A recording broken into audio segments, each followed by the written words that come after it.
যারা চাকরি করেন তারা ওয়াদা করুন সরকার যে বেতন দেয় সেই বেতন দিয়ে যেমন করে হোক কষ্ট করে জীবন যাপন করতে হলেও করব, হারাম ঘুষ খাবো না।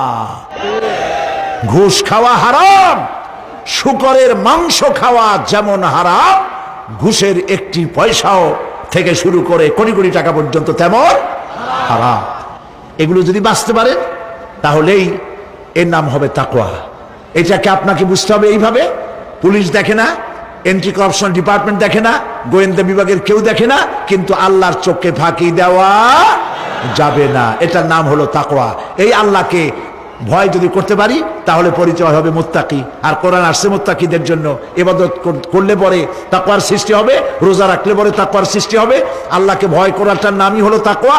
এই তাকওয়া যারা করবে, আল্লাহরে ভয় করবে, সেই বান্দাদের জন্য আল্লাহ পাক বলছেন, কি বলছেন? ইন্না লিল মুত্তাকিনা মাফাজা।